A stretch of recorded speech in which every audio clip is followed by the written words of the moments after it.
Hello friends, I'm Neha and welcome back to my channel English Stories with Neha. Today I'm going to be reading a short story called The Fidget Hypothesis. It's by Matt Wallace. So here it goes. The Fidget Hypothesis. The first time Fidget found the mistress dead, he got so scared that he lost one of his lives. It won't be the last time she did this. But some warning would have been polite. Maybe he had 4 left. Cats were never really good with math. She had obviously been working on some mystical experiment that backfired badly.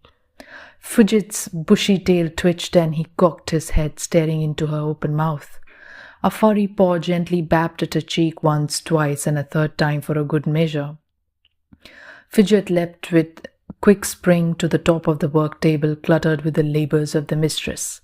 He stared down at her, thinking that she may be playing a trick on him. He meowed at her still form, irritated at her for thinking she could trick him so easily. He casually licked a paw and ran it over his face. His golden eyes narrowed, thinking 2 can play at this game. His paw tapped at a glass beaker, tap, tap, tapping it closer and closer to the edge of the table. His eyes never left her, waiting to see if she'd jump up to correct his naughty behavior. It was halfway off the table by now. Usually by this time she would have rushed over to him, shooing him out of the lap, threatening to eat him if he ruined another serum. The beaker hit the floor with a crash so loud that even Fidget jumped. Still the mistress didn't move. She was most definitely dead. But who will feed me now? Fidget's tail danced violently. While the auto feeder might still have some food in it, who knew how long it would be before it gave out? He had stories about cats whose owners died. They were forced to eat their late owners, usually starting with the face. Fidget licked his chops involuntarily, looking down at the mistress' plump cheeks. But now wasn't the time to be thinking about such things. Besides, wasn't she working on something that had to do with this? He remembered her talking about her work, something about technology and magic or something. Technology is just someone else's magic, she always used to say. He liked when the mistress talked about her work, but eventually he would grow bored and knock something off of her work station to get her attention. The mistress would usually chase him out of her lab, often the only good play he'd get for most of the day. Fidget sighed, if cats could sigh, and turned in circles on the work table. He had just eaten after all, and something of this magnitude shouldn't be decided on without a nap. He lay down, rested his chin on his furry white paws, blinked his eyes slowly at his mistress on the floor, and faded off to sleep. He awoke several hours later to the sound of humming, a sound he never thought he'd hear again. The fluffy cat blinked his eyes open, stretched his arched back, and saw the mistress hard at work as if nothing had ever happened, filling the place with the scent of burning things and chemicals. It was the smell Fidget still hadn't gotten used to. He meowed curiously as if to ask what happened. Sometimes things go wrong when you play in the lab, she replied with a shrug. Fidget began to purr, weaving his way through the tubes of glass and small flames that he learned long ago to avoid. She stroked his head and the fur that puffed out from his face. I love you too, she said, except when you break my beakers. Then I only love you sometimes. He had heard that before. He turned and shoved his poofy tail towards her face, jumped down and went off in search of adventure. He remembered the day she brought him home, found him licking his wounds after narrowly escaping being poured into trash compactor behind a restaurant. Fidget was sure this is where he lost his first life. He stunk and was covered in uninvited pests, skinny from malnourishment, and didn't really know how to be a cat. But he could tell from the coo in her voice that the mistress was friendly. She scooped him up, and after a rather humiliating bath that left his skinny body matted with wet hair and a round of medication from the vet, he was home. His fluffy tail shuddered involuntarily at the thought of that or any other vet visit. Fidget sauntered through the cold floors and odd smells of the lab and up the stairs of the living area. He had enough of the mistress magic for the day and decided to do cat stuff, as she would say, that even a science witch wouldn't understand. The first order of business involved climbing to the top of his cat tree to observe the front yard. As he sat, tail neatly tucked at his side, Fidget began to think about the mistress's death. Why she was back did not concern him. She was, and that was all that he needed to be said about the matter. but he even began to ponder at his own existence, as cats often do, and thought about the other lives he had lost along the way. Life number 2, as alluded to, involved the laboratory. Not long after his rescue, the mistress slowly started to introduce Fidget to the lab in the basement. Within a handful of weeks, he started to feel quite at home in the lab and would often jump up on places that the mistress thought he shouldn't. She may have been right sometimes. After all, a cat with an extraordinarily fluffy tail should not walk casually past an open flame. Fidget's tail went up in a quick blaze, burning like a torch before he even noticed.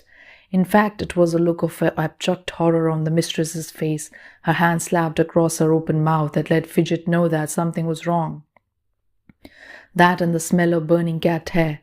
Fidget shot across the lab, howling like a spirit in the night, breaking most of the things he bumped into in a frantic attempt to put out the flame.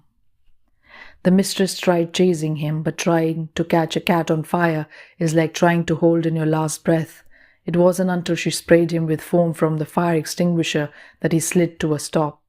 A trail of burnt foam covered the floor behind him.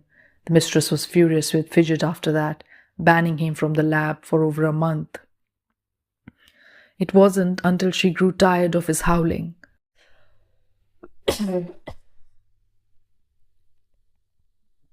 heard even in the depths of the basement, that she let him back in. Fidget never jumped on that table again.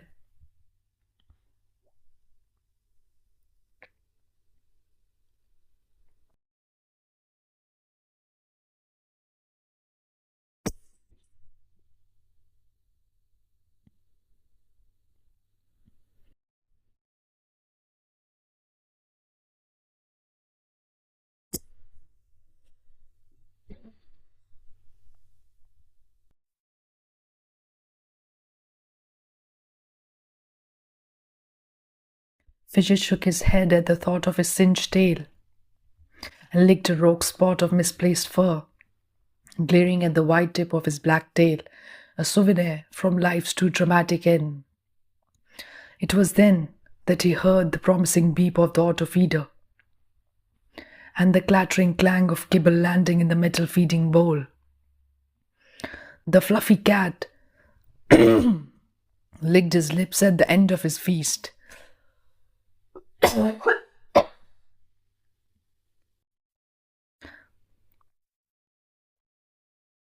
And couldn't help but think about the end of life number 3, a lesson that sometimes the most delicious things should be avoided, or at least not placed within the reach of a curious and hungry cat.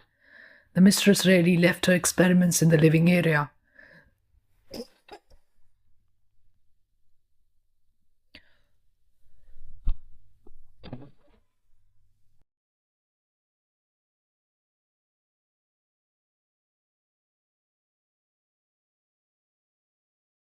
Choosing to mostly keep work and private life separate, with the exception of Fidget, of course. But one day the fluffy cat came upon a sweet-smelling green liquid sitting in a bowl on the countertop of the kitchen. It was still a while before feeding time, and Fidget couldn't resist. He sniffed at it tentatively. It smelled like frozen milk. The mistress would occasionally let him have it. He cautiously tapped at the top of it with his paw. It was like his water dish. She wouldn't leave this out for me if she didn't want me to have it. His pink tongue eagerly lapped at the strange liquid. It was delicious. Fidget eagerly lapped up the rest of the treat and licked the bowl clean. The small metal bowl spun round on the counter and clattered to the ground. I should thank her with a dead thing later.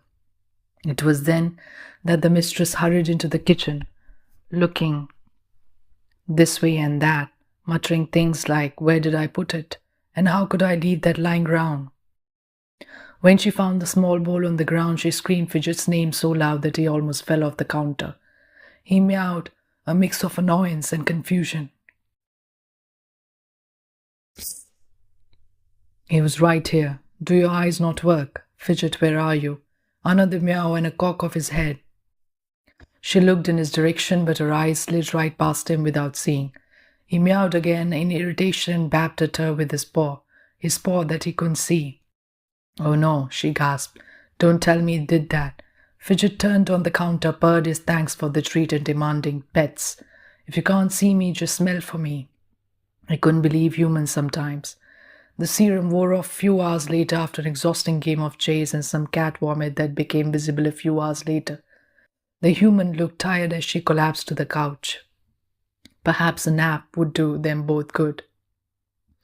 Fidget snuggled up against her leg, her hands dropped on his head. "I love you too," she said, "sometimes." Later that day,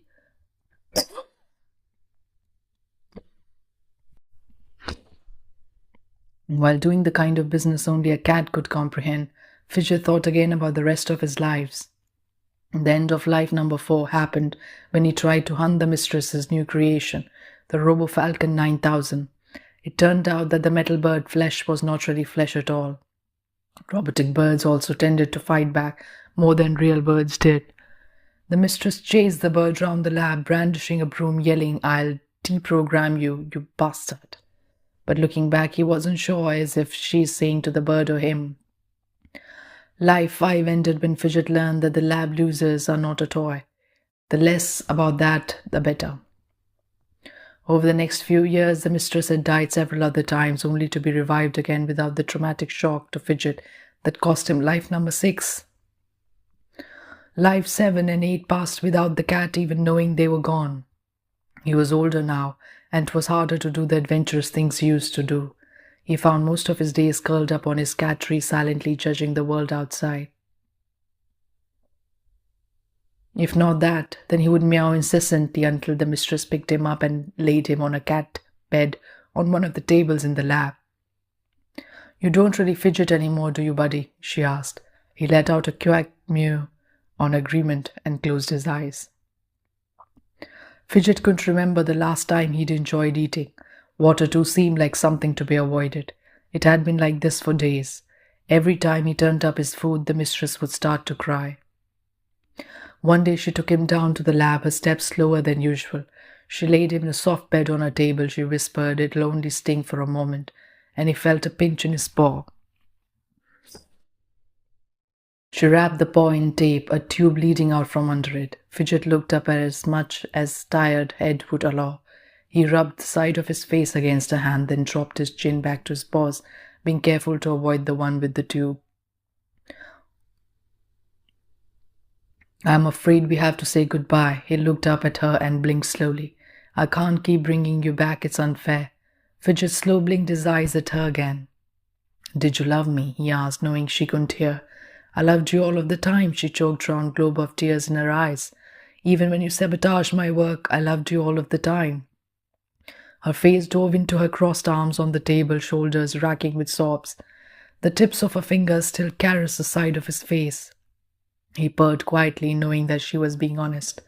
Fidget heard the click of a button and he suddenly felt sleepy, more sleepy than any cat really should feel. But it was okay, the mistress was here. He could nap soundly, knowing that he'd wake up just like he always did to the one who took him in and loved him all of the time. He fell asleep to the soft feeling of her fingers caressing his face. He never woke up. Months later, the mistress would find herself working in a lab, still glancing behind her for a fluffy tail, listening for the sound of shattering beakers of your meow that demanded an early dinner. She would occasionally look up at the plaster paw print she made the day Fidget took his last nap and smiled. The lab feels empty now, without Kiosk in a cat suit watching her every move.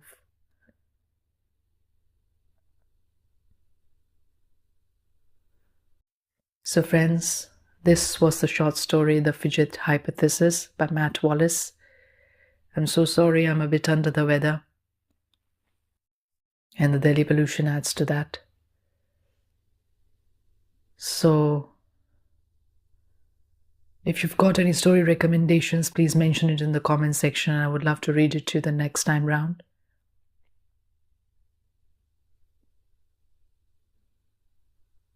And if I would like to request you to please like my content, comment, share and subscribe the channel. So with a promise to meet you again sometime else on some other episode, some other time. This is me, Neha, signing off for now. Until then, take care.